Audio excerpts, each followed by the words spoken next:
CCTV ফুটেজটি চট্টগ্রামের সুলভবহর এলাকার। নগরীর বদ্দারহাট এবং মুরাদপুর ফ্লাইওভারের মাঝখানে বারকোড ফুড জাংশনের সামনে কাভার্ড ভ্যানের চাপায় রাশেদ নামে এক মোটরসাইকেল আরোহী নিহত হয়েছেন।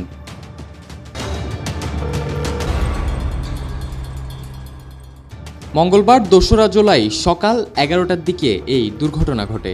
জানা যায় নিহত রাশেদ হালিশহর বড়পুল এলাকার মৃত হাসানের ছেলে। তিনি বলিরহাট ফার্নিচারের দোকানে কাজ করতেন। কর্মস্থলে যাওয়ার সময় তিনি দুর্ঘটনার শিকার হন। বিষয়টি নিশ্চিত করেছেন চট্টগ্রাম মেডিকেল কলেজ হাসপাতালের পুলিশ ফাঁড়ির ইনচার্জ নুরুল আলম আশেক। আমরা 12:30 ঘটিকার সময় আমরা খবর পাই যে ৫ থানাধীন সুলভবহর এলাকায় একটা মোটরসাইকেল কাভার্ড ভ্যানের চাপায় এখানে আরো মোটরসাইকেল আরোহী স্পটেই মারা যায়। পরবর্তীতে ৫ থানা পুলিশের সহায়তায় আমাদের মেডিকেলে নিয়ে আসবে কর্তব্যরত ডাক্তার তাকে গড ডেথ বলে মৃত ঘোষণা করেন। Desk report, media express, Chittagong.